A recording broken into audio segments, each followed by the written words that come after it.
Hello everybody, welcome back. I'm SimmingInOz and we are finally rounding out our little portfolio of Instagram ready Harry Potter cast. So what we're doing today is we're basically aging them up from children to teenagers and we're giving them a glam makeover. And this one was the one that I was really looking forward to because I get to do Blaise, Draco and Pansy. Now Pansy was a new addition for us, so I had to sort of make her as a child and then age her up to a teenager, but we're starting out with Blaise. Blaise came together freakishly fast. That man grew up perfect and beautiful and I did not have to change barely a thing. Some little hair changes, some chin changes, and really that was it. I did go through and I gave him basically the glam makeover for him. He's a little bit more daring than his other Slytherin counterparts would dare to be. I think he is so fabulous. Like, he's got the jacket going on, he's hearkening back to his roots and everything. I think he's just so confident and self-assured, and he would not care one lick about what everyone thought of him, though he is still, you know, like a little bit prejudiced and everything, so it's gone a bit too far the other way. But Blaise is lovely, and I just wanted to give him a little bit of an alternative fashion approach. So he's got lots of necklaces, lots of cool hats, lots of really cool boots, cool shirts, lots of tight pants and everything. This is basically the sexy trio. So they're all really good looking and just generic Slytherins. I am biased. I am a Slytherin though myself. And I just wanted to give them just a fun wardrobe. Like, everyone else is so homegrown, and then you've just got the Slytherins, and the Slytherins is where you can really experiment. So then we're moving on to Miss Pansy Parkinson. I had not made her as a child, so I added her in, and she will be living with the Malfoys in my save file. And I basically started off from scratch, and my basic criteria was I wanted her to look a little bit odd in the face, in that she is beautiful, but she's got certain features that would make her look, I don't know, unbeautiful kind of thing. Like, she's still, you know, meant to be, you know, I suppose the evil, not the evil within, but sort of the prejudice sort of affects her appearance and makes it look sort of, you know, she's a little nasty. She's a typical mean girl kind of thing, I suppose.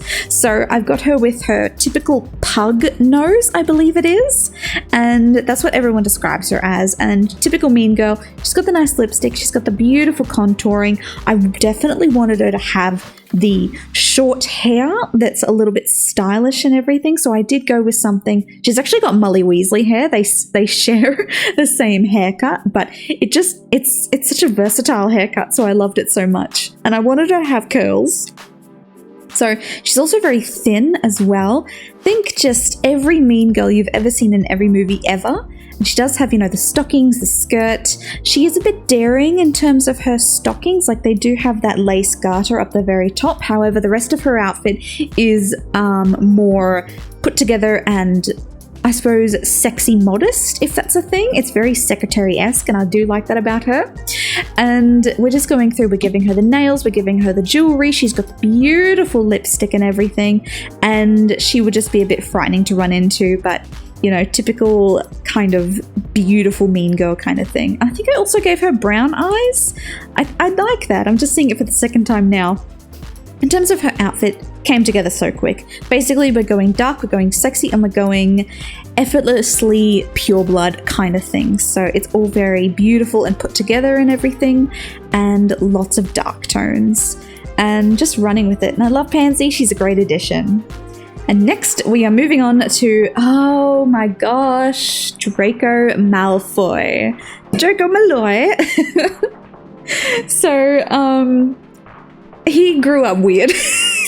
This is a teenager, and he grew up into this, and I'm like, what the hell happened? You have two very attractive parents. Where is this coming from? And I think it's just the hairstyle that really threw me, because it throws everything else off. And he had just this really, I don't know, middle-aged man mouth and chin, and I had to do like a lot of recovery work on Draco. Like, I was like, oh boy, here we go. So my priorities for Draco were basically, he has to look sour, angry, bit stressed out, pure blood evil, but also I can fix him kind of esque. So he's got the blonde hair, obviously typical of the Malfoys. This video was done before I did the dark mark tattoo pack kind of thing. I'm sort of secretly hoping we can do tattoos on teenagers. Maybe, I'm not sure. I would have to look into it. But if I could give Draco the dark mark, I would absolutely want to.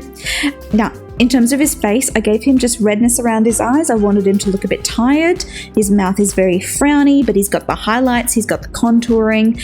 I did have to go back and forth on his hair a little bit. I wanted something pure blood, looks rich, but also is not too messy or anything, but not boring either. Very it boy. But I gave him like the Edward Cullen hair, and then I'm like, no, I can't do this. I can't do this to him. It's too much. It's too big. So I did have to go back and change his hair a little bit, but basically everyone turned out really buff and beautiful. It's not accurate, and I didn't set out to be accurate. I just set out to basically give everyone the fan art Instagram makeover. For his clothes, I basically went pure blood dark, and I wanted his forearms to be covered, and I want him to have very expensive shoes. And I do go back and I give him like a ring that looks like a signet ring on one of his hands. I feel like maybe that's passed down through the Malfoy family. It's his signet heir ring of the Malfoys, being an only child, and it just all sort of comes together. I did have a little bit of trouble figuring out his pants and top, but we just basically went with generic black pants with a black button-up shirt and some black tie, and thankfully the shirt was long sleeved so his forearms weren't showing. I would feel a bit weird if he just had his dark mark on display, so we just sort of had to go with that. And then for the rest of his outfits, it sort of just came together. So and I also like his hair though, because I feel like the simplicity of his hair balances out the complexity of his face, so that's good. And then the rest of his outfits are just very generic, very pure blood, but he turned out so cool. I think he could be thinner. He could be a little thinner. I might go back. But that is Draco Malfoy. Anywho, thank you so much for watching. I hope you enjoyed. I had so much fun like Instagramming up my Harry Potter cast. Thank you so much. I hope you're having a good day. Bye-bye.